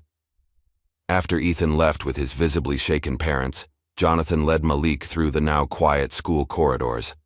FBI agents nodded respectfully as they passed, and Malik couldn't help noticing how deferential everyone was to his father. The same father Ms. Anderson had mocked him for claiming worked at the Pentagon. Outside, the black SUVs, legitimate, government vehicles this time, waited to escort them home. As they climbed into the back seat of the lead vehicle, Malik finally asked the question that had been building all day. Dad, who were those people? Why were they at my school? Jonathan considered his son's question carefully. The age-old instinct, to protect Malik by keeping him in the dark, warred with the day's stark reality. Ignorance hadn't protected him at all. They were intelligence operatives working for a foreign government, he said finally. They were gathering information, and possibly, he hesitated, then decided Malik deserved the truth. Possibly planning to take some of the students whose parents work in sensitive positions. Like me? Malik asked, his eyes widening. Yes, Jonathan admitted. Like you. Because of what you do at the Pentagon? Jonathan nodded, watching his son carefully for signs of fear. To his surprise, Malik's expression showed more curiosity than terror. So you're not just an analyst, Malik said. It wasn't a question. No, Jonathan confirmed. I lead a counterintelligence unit. We identify and neutralize threats to national security. Is that why we never talk about your work at home? Why you never come to school events? Partly, Jonathan said. My position is classified, and maintaining a low profile helps protect both the operations I oversee and our family. Malik was quiet for a moment, processing this information. Then he asked, Is Mom okay? Should we call her? Jonathan smiled at his son's concern. She's fine. I spoke with her while you were sleeping. Her conference in Chicago is secure, and we have agents with her as a precaution. She'll be home tomorrow. The SUV turned onto their street, and Jonathan noticed Malik, tensing as they approached their house. The events of the day had clearly shaken his sense of safety. It's okay, Jonathan reassured him. Our house is secure. There are agents checking it right now, and we'll have protection tonight. Sure enough, as they pulled into the driveway, they could see agents moving efficiently around their property, while others waited by the front door. One approached as Jonathan and Malik exited the vehicle. Sir, we've completed the sweep. We found and neutralized 3 listening devices, one in the living room, one in the kitchen, and one in your home office. The house is clear now. Thank you, Jonathan replied. Maintain the perimeter through the night. I want a guard on every entrance. Yes, sir. Inside, the house looked exactly as they had left it that morning, though Malik noticed small, telltale signs of the security sweep. a picture frame slightly askew, a book not quite back in its original position on the shelf. They were listening. "To us in our own house?" he asked, his voice small. Jonathan nodded grimly. "For how long? We don't know yet. But they can't do it anymore."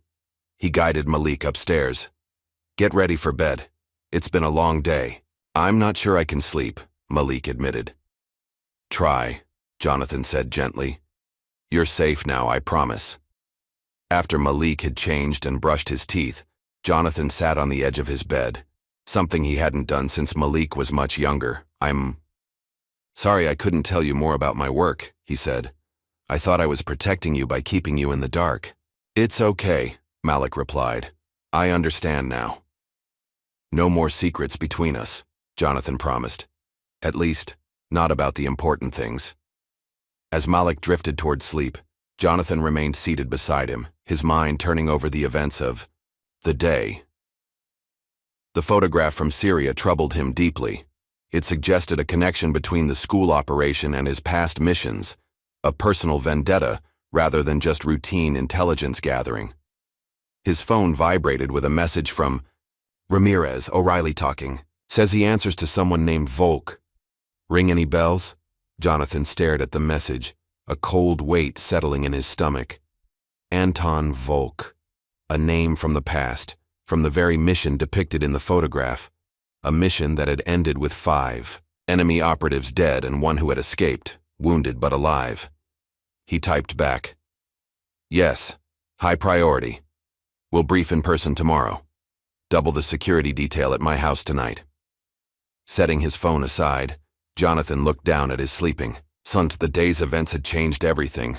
The careful separation he'd maintained between his work and family life had been shattered, and now a ghost from his past threatened them both. One thing was certain: tomorrow would bring a reckoning.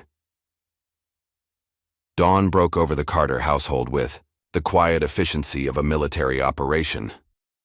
Jonathan, who had barely slept, was already in his home office when his secure phone rang at 5:30 a.m. "Carter," he answered. "We have confirmation." Ramirez's voice came through. "Anton Volk is in the country. Facial recognition picked him up at a gas station in Maryland yesterday." "How the hell did he get into the country?" Jonathan demanded, keeping his voice low to avoid waking Malik. "Diplomatic cover. He entered as part of a trade delegation from Ukraine 3 weeks ago, then dropped off the grid." Jonathan absorbed this information, the pieces falling into place. "And the school operation?" "Looks like it was dual purpose," Ramirez replied. "The intelligence gathering was real, but according to O'Reilly, they had specific instructions regarding your son." "Abduction?" "Yes. They were supposed to take him during the confusion of the evacuation. Volk wants to use him as leverage." "Leverage for what?" There was a pause before Ramirez answered. "For you to turn over something called Blackfish files. Mean anything to you?" Jonathan closed his eyes briefly. The Blackfish operation had been one of the most classified missions he'd ever led. A successful infiltration of a Russian intelligence network that had yielded unprecedented insights into their operations. Volk had been part of that network. "I know what he wants," Jonathan confirmed. "Where's Volk now?" "We don't know. The Maryland sighting was 18 hours ago. He could be anywhere." "He's not anywhere," Jonathan said with certainty. "He's nearby. He wouldn't delegate this operation, not when it's personal. We've increased surveillance around your neighborhood and at Jefferson Academy. All targeted families have protection." "Details? Not good enough," Jonathan argued. "Volk is a ghost. He won't try conventional approaches now that his initial operation has been compromised." "What do you suggest?" Jonathan considered their options. "We need to draw him out. Use me as bait." "That's risky," Ramirez cautioned. "So is waiting for him to make the next move," Jonathan countered. "I'll come in and we'll work out the details." After ending the call, Jonathan went to check on Malik, who was still sleeping peacefully. The weight of responsibility pressed down on him more heavily than ever. His work had put his son in danger, and now he had to find a way to eliminate that threat permanently. Downstairs, he found one of the security agents making coffee in the kitchen. "Any activity overnight?" Jonathan asked. All quiet, sir, the agent reported. Perimeter is secure. Jonathan nodded, then stiffened as he noticed something through the kitchen window. A small red dot moving across the wall behind the agent. Without hesitation, he lunged forward, tackling the man to the ground just as the window shattered, and a bullet embedded itself in the cabinet where the agent's head had been seconds before. "Sniper!" Jonathan shouted. "Get down!" More shots followed, precise and methodical, targeting the house's first-floor windows. From outside came the sound of the security team returning fire, shouting into their radios for backup. Jonathan crawled to the hallway. "Secure the upstairs. Malik's up there." Two agents raced up the stairs while Jonathan pulled his own weapon from the ankle holster he always wore. The barrage of gunfire continued, pinning them down inside the house. "Where are they firing from?" Jonathan demanded into the radio. "Rooftop across the street," came the terse reply. "East side. We can't get a clear shot." A panicked shout came from upstairs. "Sir, the boy's not in his room." Jonathan felt his blood turn to ice. What? His bed's empty, windows still locked from the inside. He must be somewhere in the house. Relief flooded through Jonathan, followed immediately by renewed concern. "Malik!" he called out. "Where are you?" "Dad?" Malik's frightened voice came from somewhere nearby. "I'm in the panic room." Jonathan let out a breath he hadn't realized he was holding. The panic room, a reinforced closet off his home office that he'd installed years ago, but never expected to use. He'd shown it to Malik only once, explaining it was for emergencies. "Smart boy," Jonathan murmured. "Stay there," he called out. "Don't come out until I tell you it's safe." The gunfire had stopped, the sudden silence almost more unnerving than the chaos moments before. Jonathan's radio crackled. "Sir, the sniper's gone. Looks like it was a diversion." A diversion for what? Jonathan muttered, then realized with sudden clarity what was happening. "Check the back of the house, now." Even as he gave the order, a tremendous crash came from the direction of the kitchen, followed by shouts and more gunfire. Jonathan sprinted toward the sound, weapon ready, to find two black-clad figures had crashed through the back door. One was already down, shot by the security team, but the other was exchanging fire from behind the kitchen island. "Folk is coming for Malik," Jonathan shouted to the nearest agent. "This is just the first wave. Get everyone inside the house."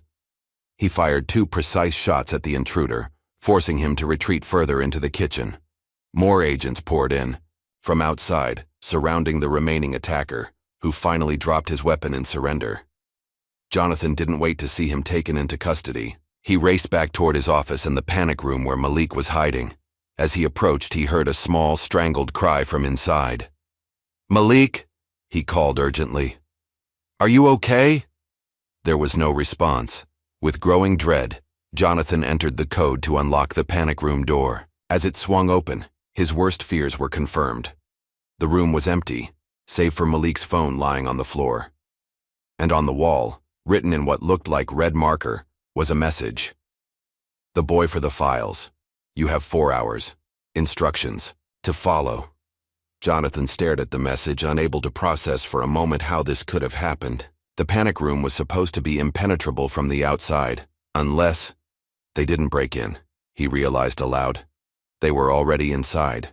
The listening devices found yesterday hadn't been the only breach of their home. Somehow, people had gained access to the panic room itself, learning its location and override codes. Ramirez arrived 20 minutes later to find a house in chaos. Agents securing the perimeter, forensic teams processing evidence, and Jonathan Carter, usually the calmest person in any crisis, pacing his office like a caged animal. "How did they get him?" she demanded without preamble. "Hidden entrance to the panic room through the basement," Jonathan replied tersely. "Maintenance tunnel that wasn't on the original house plans. They've been planning this for months." "How did they get past the security team?" "Distraction," Jonathan said. "The sniper, the front assault, it was all to draw our attention while someone already inside the house took Malik." Ramirez surveyed the damage. "We'll get him back," she promised. "Yes, we will," Jonathan agreed, his voice cold with determination. "But not their way. I'm not waiting for their instructions." "What do you mean?" Jonathan retrieved his laptop, opening a secure program. Every agent has a tracking chip embedded in their gear. My son's watch, the one I gave him last Christmas, has one too. I didn't tell him. I didn't tell anyone. You put a tracker on your own son? Ramirez asked, surprised. Precaution, Jonathan replied without apology, and now it might save his life. The program completed its search, displaying a blinking dot on a map. He's moving, Jonathan observed. Heading east on the highway. They haven't found the tracker yet. I'll mobilize a tactical team, Ramirez said, reaching for her phone. No, Jonathan stopped her. Too many people, too much chance of Volk spotting the operation. This needs to be small and precise. You can't go in alone, Ramirez argued. Not alone, Jonathan agreed. I need a driver, a sniper, and someone to handle communications, that's it. This is against protocol, Ramirez warned. If anything goes wrong... My son is in the hands of a man who has every reason to want me to suffer. Jonathan cut her off. Protocol isn't going to save Malik. I am. After a tense moment, Ramirez nodded. Okay, I'll drive. Williams can handle comms and Jackson is our best sniper. Good, we leave in 5 minutes. As they prepared to depart, Jonathan's secure phone buzzed with a message. Files for the boy. Delaware Warehouse District. Building 17. Come alone. They've made contact, he told Ramirez, showing her the message. Delaware matches the tracker's direction, she confirmed. But this feels like a trap. Of course it's a trap, Jonathan agreed. But now we know exactly where they're taking him, and they don't know we know. The 4-person team moved with practiced efficiency, loading gear into an unmarked SUV. Jonathan checked his weapons one last time, his mind replaying the Syrian mission where he had first encountered Anton Volk. The man had been ruthless then, a skilled operative with a sadistic streak. Jonathan had shot him during their final confrontation, but Volk had managed to escape. Now, 5 years later, Volk had brought their unfinished business to American soil, and worse, had dragged Malik into it. As they pulled away from the house, Jonathan made a silent vow. By day's end, only one of them would still be standing, and for Malik's sake, it had to be him. The warehouse district in Delaware was a maze of abandoned buildings and crumbling infrastructure. Once a thriving industrial center, it had fallen into disrepair over the decades, creating the perfect setting for clandestine operations. Building 17 stood at the far edge of the complex, a massive concrete structure with broken windows and rusted metal doors. From their vantage point a quarter-mile away, Jonathan surveyed the warehouse through high-powered binoculars. The tracker showed Malik was inside, his signal stationary for the past 30 minutes. 2 guards at the main entrance, Jonathan noted. Another on the roof, probably more inside. Agent Jackson, positioned with his sniper rifle on an adjacent rooftop, confirmed through their secure comms. I count 5 hostiles total on exterior patrol, standard rotation pattern, fairly disciplined. Professional operators, Jonathan acknowledged, not just hired muscle. Ramirez checked her watch. We've got just under 2 hours before their deadline. What's the plan? Jonathan studied the building's layout on his tablet. Volk will expect me to come through the front with the files trying to make the exchange. We're going to disappoint him. He pointed to a maintenance tunnel indicated on the old building plans. This service access runs beneath the entire complex. Most likely they haven't secured it, since it's not on recent maps. And if they have? Ramirez asked. Then we adapt, Jonathan replied simply. Jackson stays on overwatch. You take the east side. I'll go in through the tunnel. Williams maintains communications and coordinates our movements. You sure about going in alone? Ramirez questioned. Jonathan nodded, his expression grim. Volk wants me. He'll be focused on watching for my approach. That gives us the advantage. They synchronized their watches and radio frequencies. As Jonathan prepared to move toward the tunnel entrance, Ramirez caught his arm. Carter, she said quietly. We get the boy out first. Volk is secondary. Understood, Jonathan agreed, though something in his eyes suggested Volk wouldn't be escaping this encounter. The tunnel entrance was concealed behind years of overgrowth and debris, exactly as the plans had indicated. Jonathan moved silently. Through the darkness, his tactical light illuminating just enough to navigate without giving away his position. The air was thick with dust and the musty smell of decay. Above him, Jackson's voice came through his earpiece. Movement at the east entrance, vehicle approaching. Description? Jonathan asked, pausing. Black sedan, 2 occupants. Looks like they're expected. Guards are waving them through. More players joining the party, Ramirez commented from her position. Could complicate things. Jonathan continued forward, reaching a junction where the tunnel split into 3 directions. The tracker indicated Malik was directly above the rightmost path. I'm underneath the main floor, he reported quietly, moving to find access point. The tunnel eventually led to a rusted ladder that ascended to what appeared to be a utility closet. Jonathan climbed carefully, listening for any sound of movement above. Reaching the top, he tested the hatch. Locked from the outside, as expected. With practiced efficiency, he attached a small breaching charge to the lock mechanism. The device was designed for minimal noise, a contained implosion rather than explosion. He triggered it and waited for the soft thump before pushing the hatch open. The utility closet was empty, filled with abandoned cleaning supplies and broken equipment. Jonathan emerged silently, drawing his weapon as he moved to the door. I'm inside, he whispered into his comms. Status? All quiet outside, Jackson reported. Wait, I see movement in the second-floor office windows.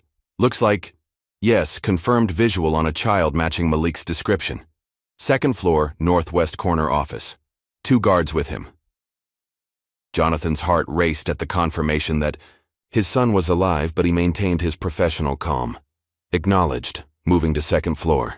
The warehouse interior was cavernous, with a central floor space surrounded by offices and walkways on the second level. From his position, Jonathan could see armed men patrolling the main floor, 4 in total, plus the 2 with Malik upstairs. Jackson, do you have eyes on Volk? He asked. Negative. He must be inside, but I haven't spotted him yet. Jonathan assessed the situation. The stairs to the second floor were exposed, offering no cover. He'd be spotted immediately if he tried to use them. Instead, he noticed a freight elevator on the far wall. Changing approach, he informed the team. Using the freight elevator shaft to access second level. He moved along the periphery of the warehouse, staying in the shadows, until he reached the elevator. The car was stuck between floors, but the shaft offered a direct route upward. Jonathan pried open the doors just enough to slip through, then began climbing the service ladder built into the shaft wall. Reaching the second floor, he paused to listen before opening the doors a crack. The hallway outside was empty, but he could hear voices coming from around the corner, one deep and accented unmistakably Anton Volk. Your father should be arriving soon, the voice was saying. For your sake, I hope he brings what I asked for. My dad's going to make you sorry you ever touched me, came Malik's reply, his voice shaky but defiant.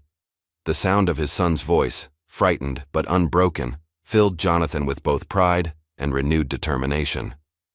He slipped out of the elevator shaft and moved silently down the hallway following the voices. Jackson, he whispered.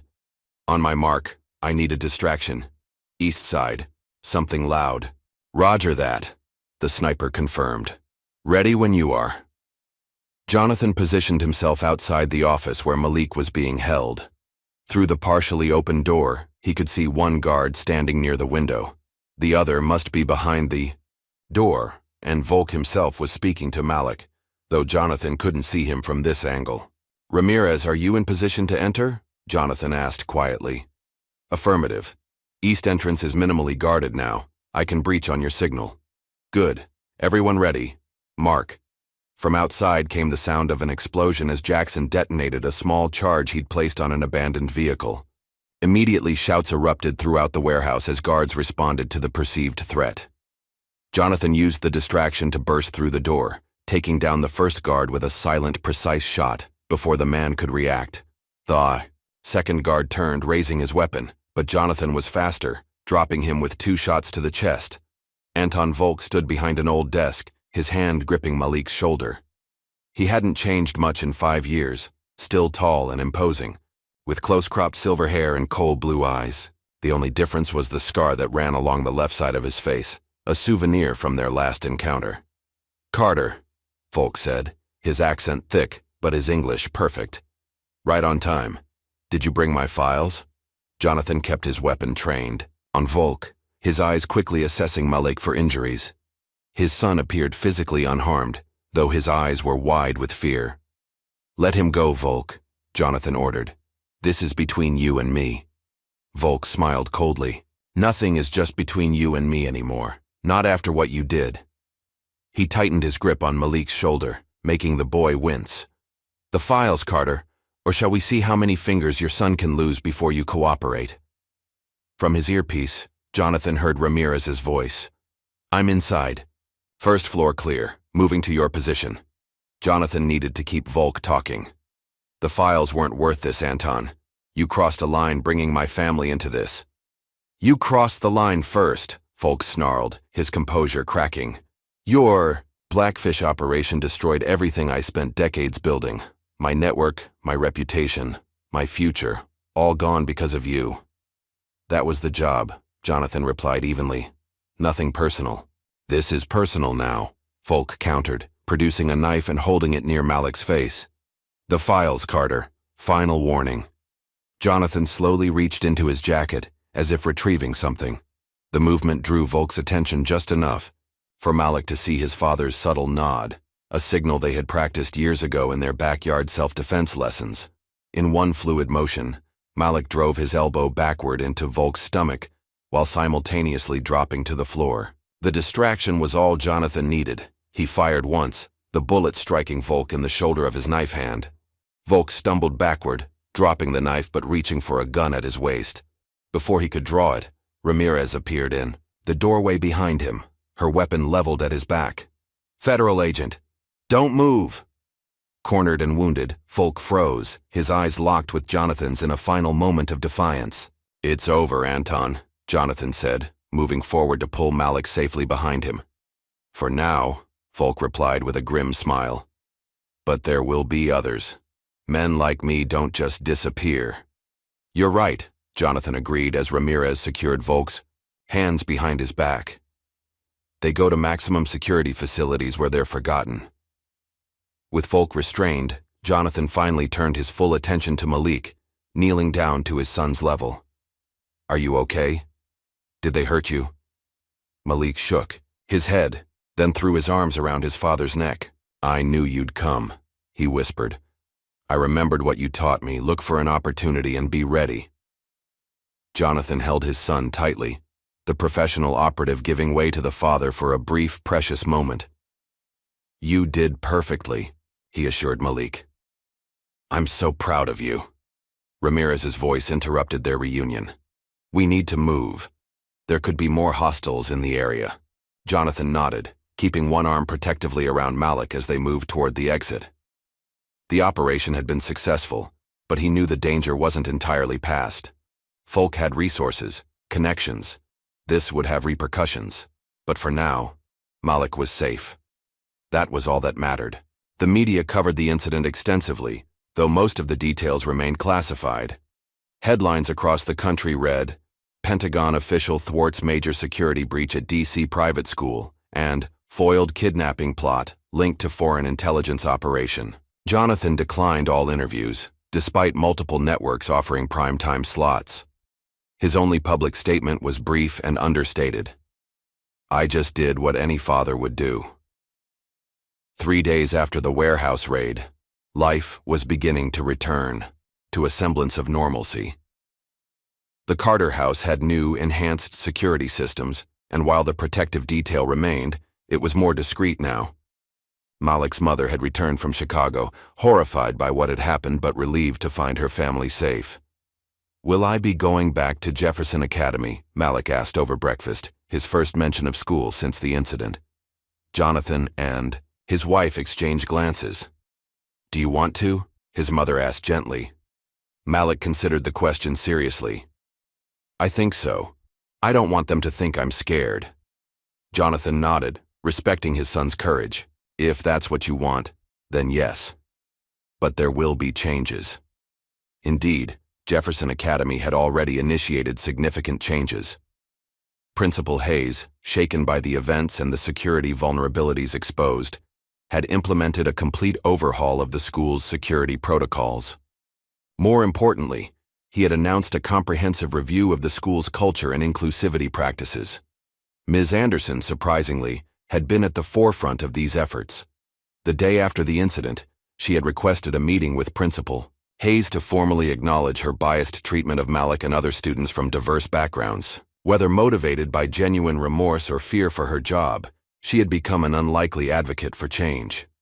When Malik returned to school the following week, accompanied by an undercover security detail at Jonathan's insistence, he found his status had shifted dramatically. No longer the outsider whose claims were doubted, he was now the center of fascinated respect. Even Tyler Whitman, who had once mocked him mercilessly, approached with awkward attempts at friendship. "My dad says your dad is like super important," Tyler said during lunch period. "That he's a hero or something." Malik shrugged, uncomfortable with the attention. "He's just my dad."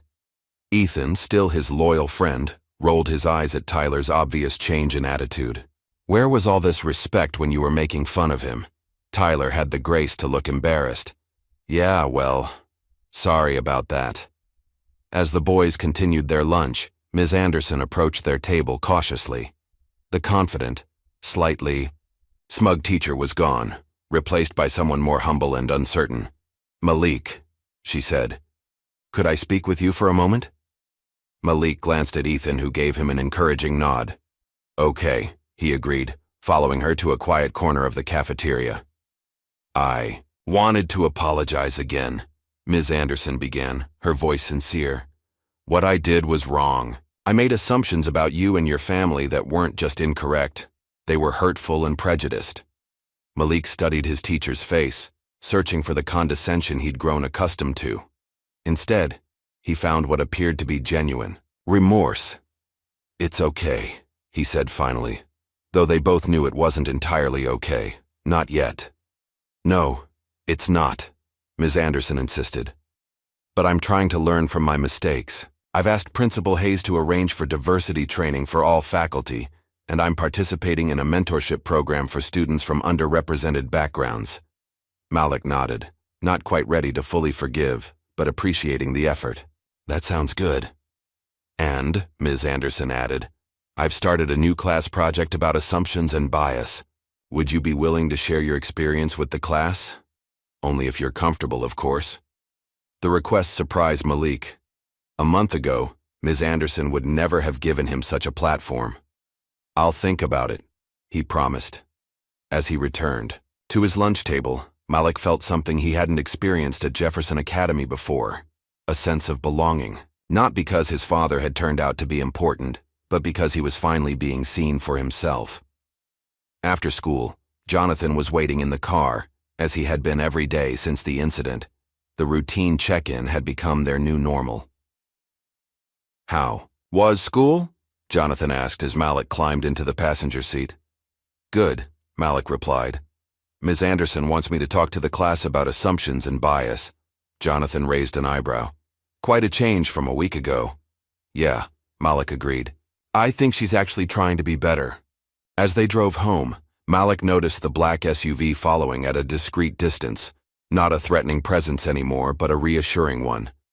"Dad," he asked suddenly, "is Volk really gone for good?" Jonathan glanced at his son, considering how much truth to share. Their recent experiences had proven that sheltering Malik completely hadn't protected him. But neither did he want to burden a 10-year-old with unnecessary fears. "He's in federal custody," Jonathan said carefully. "He'll be there for a very long time." Malik nodded, processing this. "But there are others like him, aren't there? That's why we still have security." "Yes," Jonathan admitted. "My work creates enemies sometimes, but the security is mostly precautionary. Now, you don't need to worry." "I'm not worried," Malik said with surprising confidence. "I know what to do now if something happens, and I know you'll always come for me." Jonathan felt a complex mixture of pride and sadness at his son's words. No child should have to think about such things, yet Malik was handling it with remarkable resilience. "Always," Jonathan confirmed. "That's a promise." 2 months after the warehouse incident, Jefferson Academy was hosting its annual spring showcase, an event where students presented projects and performances for parents and the community. In previous years, Malik had participated minimally, keeping to the background. This year was different. Inspired by his experiences, Malik had created a presentation titled, "Beyond Appearances, Challenging Our Assumptions." Ms. Anderson, true to her word about changing, had enthusiastically supported the project, providing resources and guidance while allowing Malik to take the lead. The gymnasium was packed with parents, teachers, and students moving between display booths. Jonathan and his wife stood proudly watching as Malik confidently explained his project to visitors. "The point isn't that assumptions are always wrong," Malik was saying to an attentive group. "It's that they limit our understanding if we don't challenge them. Like assuming someone couldn't have a certain job because of how they look." Principal Hayes approached the Carters, extending his hand. "Mr. and Mrs. Carter, it's wonderful to see you both. Malik's project is quite impressive." "Yes, it is," Jonathan agreed, shaking the principal's hand. "He's put a lot of thought into it. We've implemented many changes since the incident," Hayes continued. "New security protocols, of course, but also programs to address bias and create a more inclusive environment.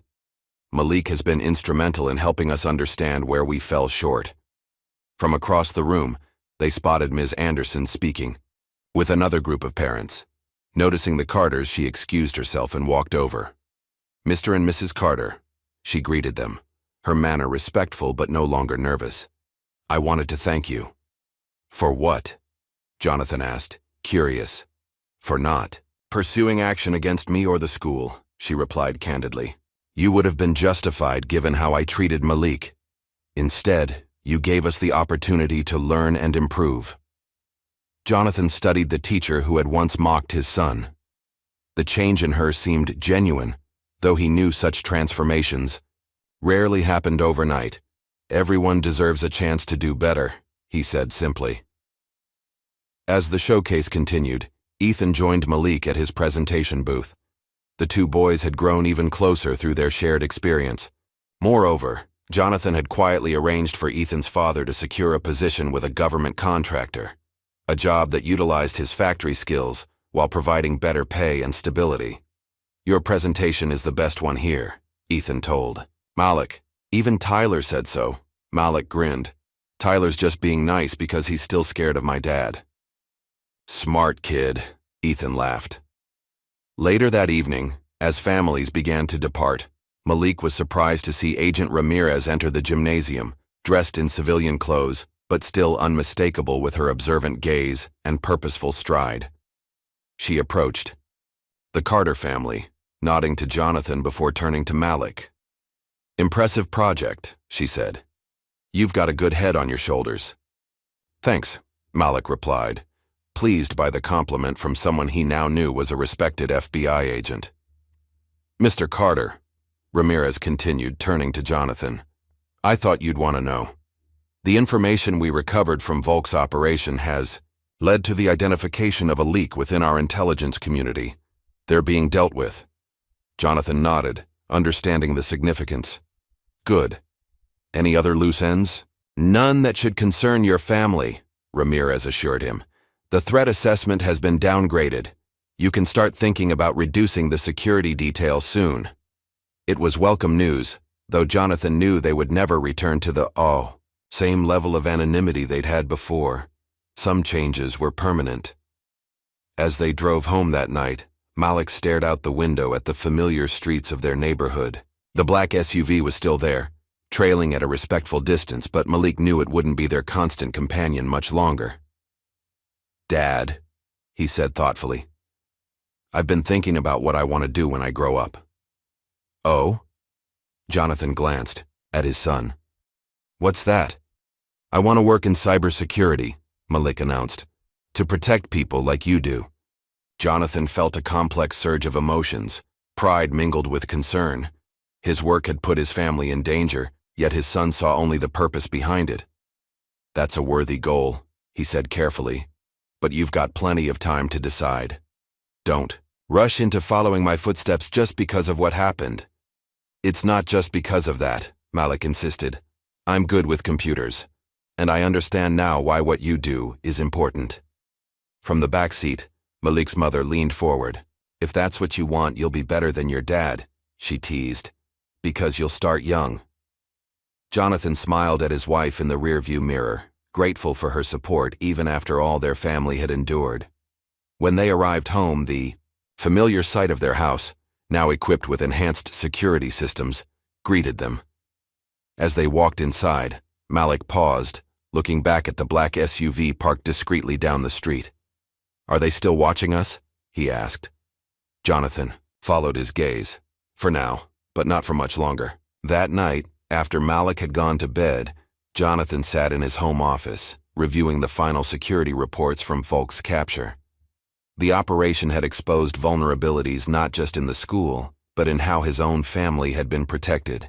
Lessons had been learned, adjustments made. His phone rang, a secure line that only a handful of people had access to. The caller ID showed it was from the White House. Carter, he answered. Mr. Carter, the president would like to meet with you tomorrow morning, the voice on the other end informed him, regarding the Volk situation and its implications for national security. I'll be there, Jonathan confirmed. After ending the call, he sat quietly for a moment, considering how to use this opportunity. The president would expect a full briefing on the foreign intelligence threat, but Jonathan had another agenda as well, securing additional funding for school security nationwide. His thoughts were interrupted by a soft knock at the door. Malik stood there in pajamas, looking suddenly younger than his 10 years. Everything okay? Jonathan asked. Malik nodded. Just wanted to say goodnight again. Jonathan smiled, recognizing the excuse for what it was, his son's way of checking, that his father was still there, still safe. The trauma of recent events would take time to fade. Come here, Jonathan said, opening his arms. Malik crossed the room and accepted the embrace, holding on a moment longer than usual. Dad, are we really going to be okay now? Yes, Jonathan assured him, with the conviction of a promise he would move heaven and earth to keep. We're going to be more than okay. As Malik returned to bed, Jonathan turned off his computer and followed, pausing in the hallway to check the security system, a habit he would likely never break. Outside, the black SUV remained on watch, its presence a reminder of dangers faced and overcome. The Carter family had been tested in ways few families ever experience. They had faced fear, separation, and violence. But they had emerged stronger, with a deeper understanding of each other and the world they inhabited. In his room, Malik looked out his window at the night sky, thinking about his presentation, his father's work, and the future that stretched before him. He whispered to himself, "They doubted me. They doubted my dad. They won't do it again." And in that simple truth, he found peace enough to sleep. But before you go, tell us in the comments, how often do we dismiss someone's truth because it doesn't fit the box we've placed them in? The greatest heroes rarely announce themselves. They simply show up when needed most. If Malik's story moved you, leave a like and subscribe for more powerful narratives that challenge our assumptions. Sometimes vindication comes with a price none of us expect to pay.